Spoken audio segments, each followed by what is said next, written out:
44. The air temp is All right, full Verstappen mode. We're gonna win this race. Turn 1. Floor it. Green, green, green. Oh, we had a heck of a start. Oh, I don't know what that guy was thinking. Oh gosh. Oh gosh. Clear left. Ah, Clear left. man.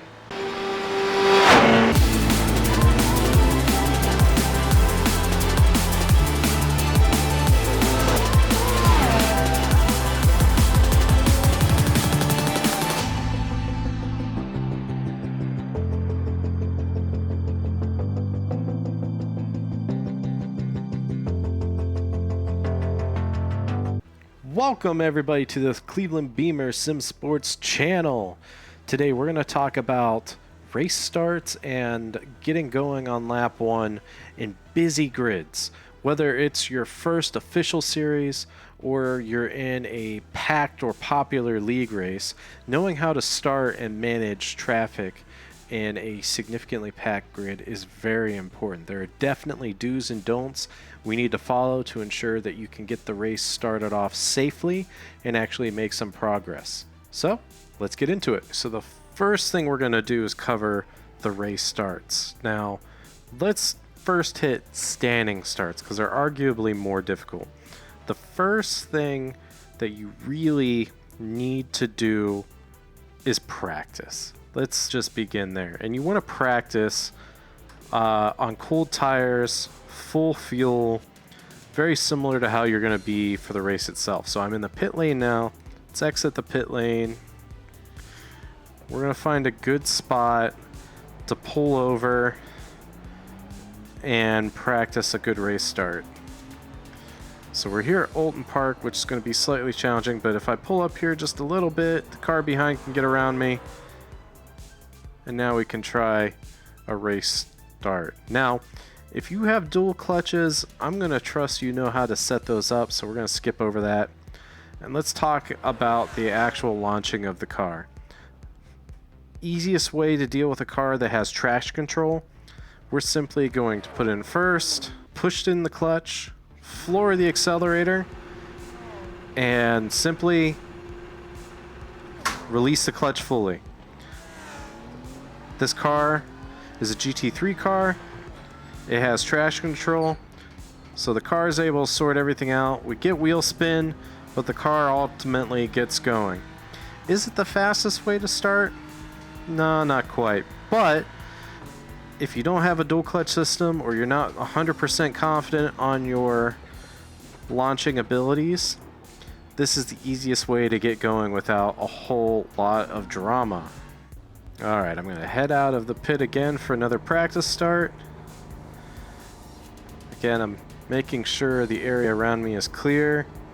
I'm looking at my relative, and actually right now, nobody is exiting the pit, so I'm going to use the pit lane itself. In this situation, you just have to be quick. Alright, we're clear. Clutch in all the way, full throttle. Let go of it. And away we go. That's going to give you a pretty good sense on how your car is going to behave. Again, traction control on these GT3 cars takes care of everything for you. If you're in a car without traction control, it may be easier just to leave the car in gear, and when the light turns green, just roll onto the throttle. Either way, when you practice this, it's important that you practice it as soon as you can get out of the pits and find a clear area, and on full fuel, so you replicate the conditions that you're going to see at the actual race start. If you do this on qualifying fuel with tires that have done a few laps, they're going to be nice, hot, sticky. It's not going to be quite the same as an actual race launch. So now we've talked about practice, let's take a look at what an actual race start looks like. As a reminder, when we get into the race start, you're going to wait for the lights to appear on screen. They're first going to show you the shell of the lights. They're not going to be illuminated. As soon as you see those lights, it is safe to shift in the first gear, but do not hit the throttle yet once you're in first gear. You need to make sure your clutch is in all the way, and then when the red lights illuminate, you're going to hit the throttle fully while the clutch is in all the way, You're going to wait for the lights to turn off. The moment they turn off, release the clutch, and away we're going to go. So let's give it a shot. So we're here on the grid. We're going to patiently wait for the lights to show up. As soon as they show up, there they are. We're in first gear. Clutch is in all the way. I'm waiting for them to illuminate before I hit the throttle. All right. As soon as they go out, I release. Green, green, green. And away we go. And that is how you launch drama-free. On your right. Clear right. Right side. Still there. Hold your line. Clear right. All right, folks, let's take a look at rolling starts. You'll notice I have the driving line on for you just so you can see how difficult it is to actually see that driving line to use it for your brake marker. All right, let's give this a shot. Again, want to be nice and conservative, especially turn one. Ooh, I got to jump. But there's really nowhere to go, so we just got to chill. I see my brake marker, I'm going to lift. Right So side. take it nice and chill around the outside. Hold your line. Hold your line. All right, we're close, but there's no contact. Still Giving them there. room. Hold your line. Nice and steady. Still there. Gave them room. Again, you line. can't just shove people off the track there. Still there. Clear right. Left side. Clear left. Pack got real slow, but we survived it. I don't even think I got a 0x, so that'll work. And there we go. Survived the race start. We'll talk about how to deal with the rest of lap 1 here coming up. So we've seen some race starts. Now let's think about turn 1 and subsequently lap 1. So, considerations. First, you need to know where your braking markers are. It's very, very important. You cannot rely on the racing line in a packed grid, regardless if you're doing a standing start or a rolling start. It just doesn't work. You're not going to be able to see the racing line. In fact, let's take a look, see what that looks like. Okay, I've enabled the driving line. We can see it on track here. Let's see how easy it's going to be to spot it in a grid like this. The track temp is 44. The air temp is 26 Celsius. Okay, Morgan, get ready. Green, green, green. Now, if I'm using this race line in this situation, Car right. oh my Clear gosh, right. I didn't see the red until after I braked because of traffic. And even now, it's very difficult to see. If I rely on that line to know where my braking points are, I'm going to rear end the car ahead of me. It just doesn't work. It's great when you're really just starting out with iRacing the first couple of times you use it, but it is critical to actually have a stationary brake marker that doesn't move. If you train yourself on using this racing line that's appearing on the track, you're not going to have good references and it's actually going to make you slower. Here's a great example. I want to start braking at the 100-meter board, and I could easily see the board even at traffic. However, that racing line, if I'm close to the Ford GT in front of me, I'm never going to see it.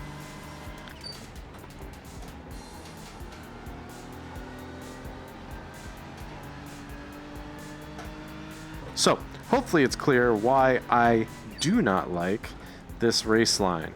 Very, very difficult to see at the start. Okay, so now that I've talked about why I really don't like the racing line and why it's unsafe to use the driving line as your reference point on when to brake, let's talk about turn 1. So at race start, you may be tempted to try to gain as many positions as possible in the start. And if you're very seasoned and if you have the skills and racecraft to do that, more power to you.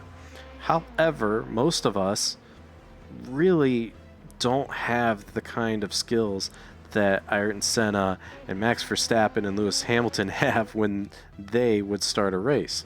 So we need to be a little bit more conservative, especially when you're learning. Knowing your skills and knowing what you can and can't do will keep you out of a lot of trouble here in sim racing. But I digress. Turn 1, you need to practice that start. Ideally in the practice session, pull up to the grid offline, approximately to where you think you're going to be, and do a race start. Put it in gear, come to a complete stop, dump the clutch, and find out where your braking point's going to have to be, because it's probably going to be different than where it would be at full race speed. Once you know where that spot is, find a fixed braking marker so you know where that point is.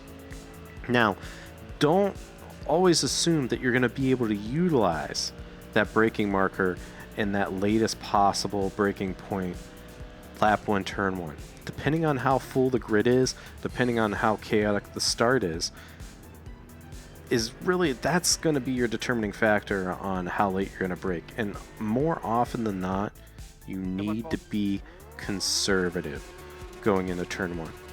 It even may result in the loss of places, but it's better than crashing out on turn 1 and not being able to fight to get those positions back. So, the technique I highly recommend is to lift and coast slightly before the braking zone that you'll need to utilize for the race start. This will arrest a little bit of your momentum and give you a little bit more of a cushion in case the grid ahead of you stops much earlier than you're anticipating.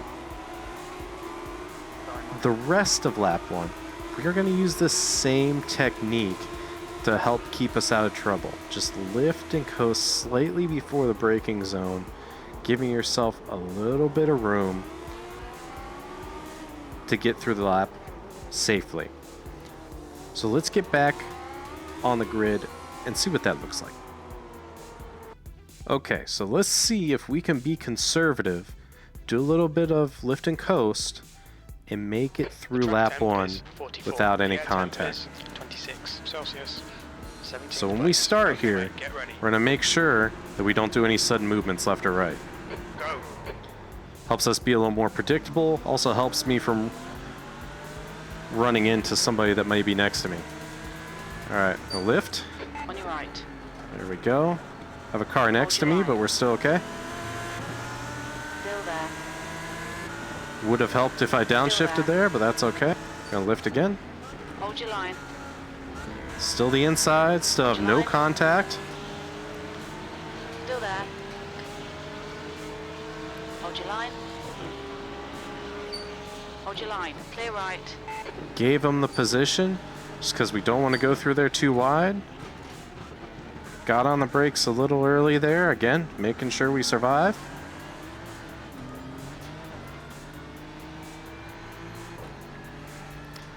And already, we're spacing out a little bit. But you'll notice this racing line that we can now see on the track is now just now easy to see.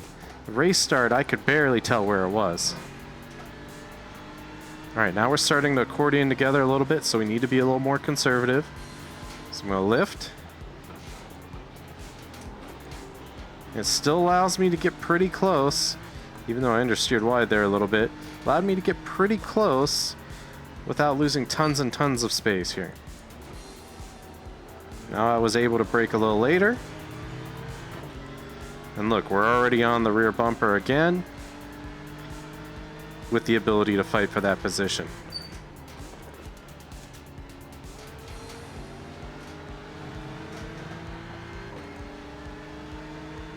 So there we go.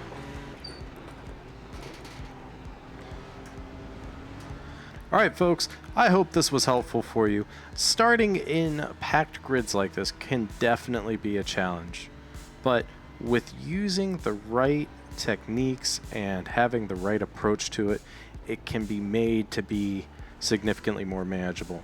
Remember, we want to practice those race starts. We want to be more conservative going into turn 1. So that means you have to know where your brake markers are. And the only way to know where your brake markers are to stop using the driving line. Don't use the virtual driving line. It's only going to hurt you. Use physical markers on or around the track that can be seen and that won't move.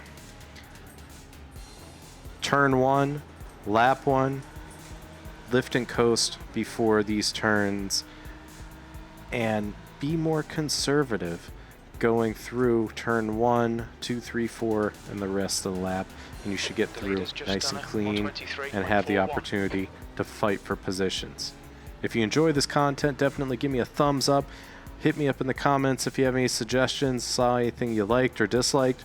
Otherwise, I will catch you next time. Cheers. Okay, Morgan, don't let this guy distract you.